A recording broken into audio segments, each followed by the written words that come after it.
Hi. మనం ఇప్పుడు ఒక మంచి విషయాన్ని మాట్లాడుకుందాం. అది ఏమిటంటే పితృకార్యము తద్దినము అంటారు. మామూలుగా తద్దినం అని ఎందుకంటారు? తత్ దినం అంటే ఆ రోజు అని అర్థం. ఎందుకంటే చనిపోయిన విషయాన్ని మనం నేరుగా చెప్పాం కాబట్టి తద్దినం అనే పేరుతో పిలుచుకుంటాం అన్నమాట. ఆ దినము అంటే అర్థం చేసుకోవాలి. ఫలానా చనిపోయిన రోజు. మా నాన్నగారు తద్దినము అంటే మా నాన్నగారు చనిపోయిన రోజు. మా తాతగారి తద్దినము అంటే తాతగారు చనిపోయిన రోజు అని అర్థం. అదనమాట విషయం.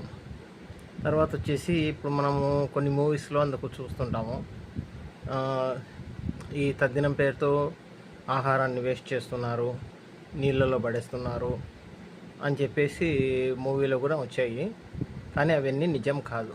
ఎందుకంటే తద్దినం చేసే రోజు ఆహారాన్ని నీటిలో ఎందుకు కలుపుతారు? అలాగే పక్షులకు పెడతారు, అలాగే అందరికీ పిలిచి భోజనాలు పెట్టాలి. ఎందుకు అలా చేస్తారంటే తద్దినం నాడు మన పితృదేవతలను తలుచుకొని మనము వారికి ఆహ్వానం పలుకుతాం అన్నమాట. ఆహ్వానం పలకడం అంటే ఇప్పుడు హిందూ ధర్మం ప్రకారం ఒక వ్యక్తి అంటే ఒక ఆత్మ పునర్జన్మ అనేది తీసుకుంటుంది. ఒక వ్యక్తి ఎవరైనా చనిపోయినా కానీ, లేదంటే కనుక ఏ జీవి చనిపోయినా కానీ ఆ ఆత్మ అనేది కర్మను అనుభవించడానికి ఇంకొక రూపంలో జన్మించక తప్పదని చెప్పేసి హిందూ ధర్మం. ఆ ధర్మం ప్రకారము మనము తద్దినం నాడు ఆత్మ అంటే మన పితృదేవతలు మనకు ఈ జన్మ ఇచ్చిన దానికి కారణమైన వాళ్లకు ఆహ్వానం పలికి వాళ్లకు ఆహారాన్ని అందిస్తామన్నమాట. అంటే నాకు ఈ జన్మనిచ్చావు, నేను నీ వల్ల ఈ భూమి మీద ఉండి నా కర్మను అనుభవించేసి మంచి పనులు చేసి పుణ్యం సంపాదించుకొని దైవాన్ని చేరడానికి నాకు ఒక అవకాశం కల్పించారు అనే ఉద్దేశంతో మన పితృదేవతలకు మనము థ్యాంక్స్ చెప్పడం అన్నమాట. ఆ రోజు ఫస్ట్ పిండాలను నీటిలో కలపమంటారు, లేదంటే కనుక ఆవుకు ఆహారంగా పెట్టమంటారు. నీటిలో కలపడం అంటే అది నీటిలో వేస్ట్గా పారేయడం అనే ఉద్దేశంతో చాలా మూవీస్లో అందుకు చూపించారు. కానీ అది తప్పు. నీటిలో ఎన్నో కోట్ల జీవరాశులు ఉంటాయి. అసలు జీవం పుట్టిందే నీటిలోంచి, జీవం మొదలైంది నీటిలోంచి మొదలైంది. అటువంటి నీటిలో మనం ఆహారం వేయడం వల్ల ఎన్నో వేల జీవాలు ఆహారాన్ని స్వీకరిస్తాయి. అదీ కాక నీటిలో మనం వేసిన ఆహారము కరిగి అది పిండి రూపంలో ఉంటుంది.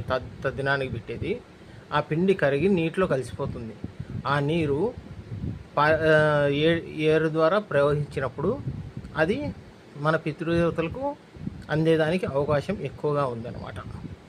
అందువల్ల తద్దినం పెట్టేప్పుడు పిండాలు పిండితో తయారు చేస్తారు. అవి నీటి ద్వారా మన పితృదేవతలకు ఏదైనా వేరే రూపంలో ఉన్న ఆత్మ వేరే రూపం దాల్చి అది జీవిస్తుంటుంది కాబట్టి అక్కడ అందడం వల్ల మనకు పుణ్యఫలం అనేది దక్కుతుంది. దాని ద్వారా ఎన్నో వేల జీవాలకు మనము ఆహారం ఇచ్చి వారి ఆకలి తీర్చడం ద్వారా మనం పుణ్యం దక్కించుకుంటాం అన్నమాట. ఇది ఫస్ట్ చేయవలసింది. ఇకపోతే ఏరు అందుకు దగ్గర లేని వాళ్ళు ఆవుకు ఆహారంగా పెట్టమంటారు. తర్వాత వచ్చేసి పక్షులకు ఆహారం పెట్టమంటారు. అంటే కాకికి అని చెప్తారు యాక్చువల్గా. కానీ ఆ కాకి ఒకటి తినదు కదా, అది కూడా 10 కాకులను పిలిచి తింటుంది. తద్వారా పక్షి రూపంలో ఉన్న ఆత్మలన్నిటికీ అది అందుతుంది అన్నమాట. తర్వాత వచ్చేసి ఆ ఊర్లో ఉన్న అందరినీ పిలిచి భోజనాలు పెట్టమని చెప్పేసి ఉంటుంది అన్నమాట అక్కడ. ఇందులో ఏమంటే కనుక మన చుట్టుపక్కల ఉన్న వాళ్ళకు తెలిసిన వాళ్ళకు అందరినీ పిలిచి భోజనాలు పెట్టడం వల్ల ఆ పుణ్యఫలం కూడా మనకు దక్కుతుంది. అందరికీ ఆహారం పెట్టిన పుణ్యం అనేది దక్కుతుంది. ఇలా పుణ్యకార్యాలు చేసి మనము ఆత్మను దైవానికి దగ్గర చేసి మోక్షం పొందడానికి అవకాశం ఇచ్చారు కాబట్టి ప్రతి సంవత్సరము పితృదేవతలకు పిండాలనేది పెడతారు. కొందరు వచ్చేసి తద్దినాలు అంటారు, కొందరు పల్లెలు వేయడం అంటారు, కొందరు మహాలయ అమావాస్యల్లో చేసుకుంటారు, కొందరు చనిపోయిన దినం ఏదైతే ఆ తిథి రోజు చేసుకుంటారు. ఇలా రకరకాలుగా ఉన్నాయి. ఇంకా బ్రాహ్మణులకు దానం ఇచ్చేది, అది కూడా ఒకరికి ఆహారం ఇవ్వడం అనేది పుణ్యకార్యం. ఎందుకు ఆహారాన్నే ప్రధానంగా ఇందులో పెట్టారు? ఆహారం ఎందుకు ప్రధానంగా పెట్టారంటే ఏ మనిషికైనా నువ్వు ఎంత డబ్బు ఇచ్చినా కానీ చాలు అనే మాట రాదు. అదే నువ్వు ఒక పూట పెట్టి వాళ్ళ కడుపు నిండా ఆహారం ఇస్తే కనుక వాళ్ళు చాలు అని తృప్తిగా వెళ్ళిపోతారన్నమాట. అది అందుకు ఆహారాన్ని ప్రధానంగా ఇందులో పెట్టారు. ఇది కేవలం మొత్తం అంతా నా అభిప్రాయము. నేను సమాజంలో చూసిన దాన్ని బట్టి ఇలా జరుగుతుంది, ఇలా ఉంచారు అని నేను అభిప్రాయపడుతున్నాను. ఇది ఎక్కడ కాపీ కొట్టినది కాదు, ఎవరు నాకు చెప్పింది కాదు.